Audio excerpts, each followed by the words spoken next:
ওরে বাবা! ও ওটা কি? ভূত! ভূত বলে কি সত্যি কিছু আছে? ভূত দেখেছেন আপনারা? ভূত থাকুক বা নাই থাকুক, কিন্তু ভূত নিয়ে অনেক কথা, অনেক গল্প কাহিনী আছে। সেরকম একটি গল্প হচ্ছে শীর্ষেন্দু মুখোপাধ্যায়ের দুঃখীরাম। চলুন গল্পটি আমরা শুনি। এই ষষ্ঠী গায়ে কি ভূতের অভাব ছিল রে বাপু? গাছে গাছে ভূত ঝুলে থাকতো। ঘরের ছালে যেমন লাউ কুমড়ো ফলে, তেমনি ভূত ফলে থাকতো। দিব্যি পুরুষ্ট পুরুষ্ট ভূত, নধর কান্তি চেহারা। বলেন কি মশাই, ভূত বেশি হৃষ্টপুষ্ট হওয়া কি ভালো? তাতে কি ভূতের মহিমা থাকে? কেন বাপু, পুরুষ্ট বলে ভূতের মহিমা টসকাচ্ছে কিসে? দূর মশাই, রসকস শুকিয়ে চিমসে না মারলে কি ভূত হওয়া যায়? নাকি সেই ভূতকে কেউ সমীহ করে? না মশাই, আপনার ভূত একেবারেই অচলমাল। তা আপনার সেই নধরকান্তি ভূতেরা গেল কোথায়? এই গাঁয়ে এসে অবধি একটা ভূতের আঁশও শুকলুম না।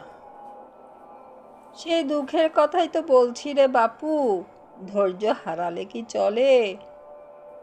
ষষ্ঠী গায়ের আটচালাকে চণ্ডীমণ্ডপও বলা যায়। পুজোর সময়ে পুজো টুজো হয়, আর সারা বছর এটাই হলো গাঁয়ের মাতব্বরদের গুলতানির জায়গা। দুঃখীরাম হুঁকোই থামাক খেতে খেতে বলে, নষ্টের মূল হলো ওই ভজা বৈষ্ণব, যেবার নবদ্বীপে গিয়ে মন্তর নিয়ে এলো, তারপর খোল করতাল নিয়ে হরি সংকীর্তনে নেমে পড়ল।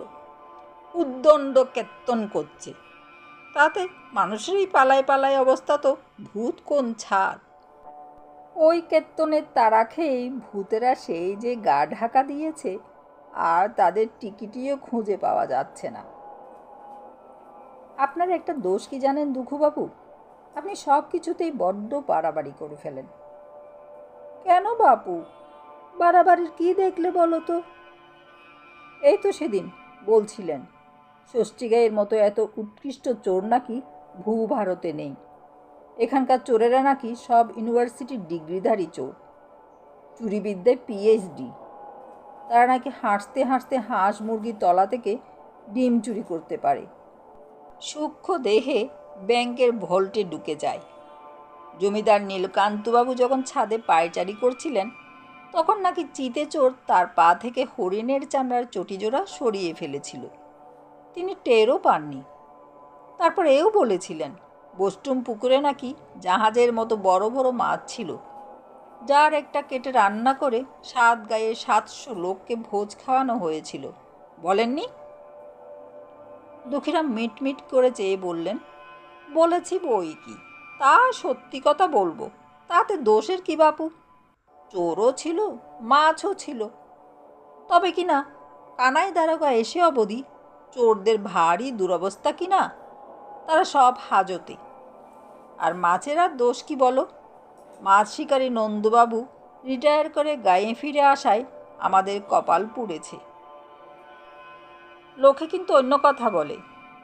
আহা, লোকের কথায় তোমার কান দেওয়ার দরকার কি বাপু? তারা কি বলে? তারা বলে দুঃখীরামবাবু গুলবাজ। বলে না কি? বলেই তো, এই গায়ে ভূত নাকি বড় একটা দেখা যায় না। চোর ছাচর আছে, তার সব জায়গায় যেমন থাকে। আর বস্টুম পুকুরে নাকি চ্যাং মাছ ছাড়া আর কোনো মাছই নেই। দুঃখীরাম খুব গম্ভীর মুখে কিছুক্ষণ মন দিয়ে থামাক খেয়ে বললেন, বটে। হ্যাঁ, তুমি কি তাদের কথাই বিশ্বাস করো নাকি? করি, আপনাকে আমার গুলবাজ বলেই মনে হয়। আহা, তা নয় হলো, তা বলে সব কথাই উড়িয়ে দেওয়াটা কি ভালো অভ্যেস নয়, বুঝেছ? আমার আর বুঝে দরকার নেই মশাই। এখন একটু ঝেড়ে কাশুন তো, পাতিরাম কানুঙ্কর প্রতিষ্ঠিত 300 বছরের পুরনো কালী মন্দিরটা কোথায়? লোকে বলে মন্দিরটার কথা শোনা যায়, কিন্তু কেউ কখনো দেখেনি। লোকে সব কথাই তো আর ভুল বলে না। এটা ঠিক কথাই। কানুঙ্গর কালী মন্দির আজ অবধি কেউ দেখেনি, শুধু একজন ছাড়া। সেই লোক কি আপনি নাকি? তা যদি আমিই হই, তাতে কি দোষের আছে বাবু? না মশাই, দোষের আর কি থাকবে? তবে কি না কথাটা বিশ্বাস হবে না, এই আর কি। বুঝেছি বাপু, গায়ের লোক তোমার মাথাটা চিবিয়ে খেয়েছে। এখন যাই বলি তাই তোমার কাছে গুলগপ্প হয়ে দাঁড়াবে। আচ্ছা মশাই, আপনার তো বেশ বয়স হলো, আমাদের মতো ছেলে ছোকরা নন। তাই এই ৬০-৬৫ বছর বয়সে ওসব গুলগপ্প করেন কি করে? কেন বাপু, বয়সের সঙ্গে গল্পের কোথাও আড়াআড়ি আছে নাকি? তা তো আছেই। গুল মানে মিথ্যে কথা, আর মিথ্যে কথা পাপ। ওই দেখো, এর মধ্যে পাপ পুণ্যি এনে ফেলা কি ভালো হলো বাপু? তবে তোমার ঘাবড়ানোর দরকার নেই। কানুঙ্গর কালী মন্দির আমিও দেখিনি, দেখেছে পার্শ্বনাথ। তিনি আবার কে? খুঁজে না আগে যাও। আরে মশাই, রাগ করলেন নাকি? আপনাকে গুলবাজ বললেও গাঁয়ের লোকেরা কিন্তু স্বীকার করে যে এই গাঁয়ের সব ইতিহাস একমাত্র আপনিই জানেন। গত ৬ মাস এই গাঁয়ে ভগ্নিপতের বাড়িতে পড়ে আছি। আজ অবধি গাঁয়ের কাউকে চিনতে বাকি নেই। কিন্তু এই পার্শ্বনাথটাকে তা তো বুঝতে পারছি না। কোনো কি সত্যি কেউ আছে? অনেকক্ষণ নির্মিলিত চোখে থামাক খাওয়ার পর দুঃখীরাম হঠাৎ বলে উঠলেন, ছিল। তার মানে? তার মানে এখন নেই? হেঁয়ালি করছেন নাকি দুঃখীরাম বাবু? না হে বাপু, হেঁয়ালি জন্মে করিনি। এই পার্শ্বনাথের কথাই বলছিলুম হে। পার্শ্বনাথ একজন ছিল, তবে এখন নেই। তা তিনি গেলেন কোথায়? কাছে পিঠেই আছে। রথতলার মাঠ তো চেনো? তার পাশেই বাঁশবন। তার পেছনে খাড়া মুৎসুদ্দির পোড়ো বাড়ি, সেখানেই। পোড়ো বাড়ি বলছেন? কিন্তু সেখানে লোক থাকবে কি করে? তোমাকে কি বলেছি যে ওখানে লোক থাকে? থাকে তো পার্শ্বনাথ আর তার কিছু সেঙ্গাত। তবে পার্শ্বনাথ কি লোক নন? পরলোক বলতে পারো। লোক বলি কোন সুবাদে? এই তো ফের গোলমাল পাকালেন। ভূত প্রেত এনে ফেললে কাজের কথা কি এগোই কি করে বলুন তো? কানুঙ্গ কালীবাড়ির কথা যা শুনেছি তা এক ঐতিহাসিক জিনিস। এই গাঁয়েই কোথাও তার ধ্বংসস্তূপ থাকার কথা। এখন কি ভূত প্রেত ধরে সেখানে যেতে হবে নাকি? তুমি কি নাস্তিক? কেন মশাই, নাস্তিক হলে দোষ কি? কত বড় মানুষই তো নাস্তিক। তুমি কি বড় মানুষ? আজ্ঞে না।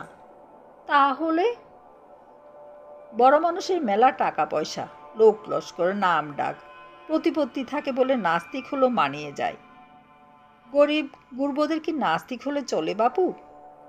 বুঝলাম। তা না হয় আমাকে একরকম আস্তিক বলেই ধরে নিন, তাতে যদি আপনার একটু সুবিধে হয়। তুমি তো দেখছি কানুঙ্গ কালীবাড়ির জন্য বড্ড অন্য হয়ে পড়েছো বাপু। ব্যাপার কি বলো তো? গুপ্তধন ঠনের খবর আছে নাকি? আজ্ঞে না। কি যে বলেন! গুপ্তধনের খবর থাকলে কি আর ৫ কান করতুম? শুনেছিলুম কালী নাকি বড্ড জাগ্রত। তার বলতে? ঠিকই শুনেছ বাপু। জাগ্রত কি বলছো, একেবারে জ্যান্ত কালী। অমাবস্যার রাতে কতজনা দেখেছে মা হাতে খাড়া নিয়ে লক লক জিভ বের করে গায়ের রাস্তায় রাস্তায় বেরিয়ে পড়েছেন। ওহ, সে একদিন গেছে। আপনিই দেখেছেন বুঝি? বললেই তো বলবে গুলবাজ। না বাবু, আমি আর ওসব বলতে যাচ্ছি না। তা তুমি কালী মন্দিরটা খুঁজছো কেন বাপু? মতলবটা কি? কৌতূহল বলতে পারেন। আমার পুরো নামটা কি আপনি জানেন? না বাপু, আমি তোমার আধখানা নাম জানি, হারু। লোকে তো ওই বলেই ডাকে কি না? তা তোমার বুঝি একটা জম্পেশ নামও আছে? যে আজ্ঞে, নামটা হলো হারাধন দাস কানুঙ্গ। কানুঙ্গ? এই তো মুশকিলে ফেলে দিলে হে। কানুঙ্গ মানে কি? তুমি কি বলতে চাও তুমি কানুঙ্গদের বংশধর, এই ষষ্ঠী গাঁয়েরই লোক? যে আগে দেখো কেলেঙ্কারি, এসব আগে বলতে হয় তো। আগে আমার বাবা হলেন বিশ্বনাথ কানুঙ্গ, ঠাকুরদা হরনাথ, তৈশ্যপিতা অম্বরনাথ, তৈশ্যপিতা বিদ্যাপতি, তৈশ্যপিতা ডমরুনাথ, তৈশ্যপিতা পরেশনাথ। তৈশ্য? বাপরে, তুমি তো বহু বাহাদুর ছেলে, 7 পুরুষের নাম অবধি মনে রেখেছ। আজকালকার ছেলে ছোকরাদের তো ঠাকুরদার নাম জিজ্ঞেস করলেও মাথা চুলকোতে থাকে। তোমার বাবা বিশ্বনাথ আর আমি একেবারে সেই নেংটা বেলার বন্ধু। তবে কিনা বিশ্ব ছিল ভারী ভালো ছেলে, আর আমি তেঁদো। তা আপনি এখনো একটু আছেন। তা পার্শ্বনাথের কথা কি এবার একটু বলবেন?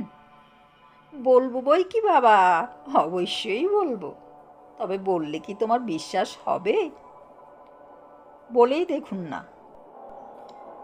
যদি ধরো বলি এই আমি পার্শ্বনাথ, অ্যাঁ, বিশ্বাস হলো না তো?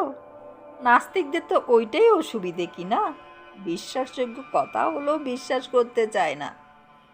তবে বলি বাপু, কানুঙ্গ কালী মন্দির হাটকোলার পেছনে শাপলা বনের মাঝখানে একটা উঁচু মতো ঢিবি দেখতে পাবে, সেটা খুঁড়লেই বেরিয়ে পড়বে। বলেই হঠাৎ হুঁকুটুকু সমেত দুঃখীরাম বাতাসে গায়েব হয়ে গেল। হারাধন হাঁ হয়ে তাকিয়ে রইল। কেমন লাগলো আপনাদের ভূতের গল্পটি? কমেন্ট করে জানাবেন। আর চ্যানেলটি সাবস্ক্রাইব না করলে সাবস্ক্রাইব করে পাশে থাকবেন। ধন্যবাদ।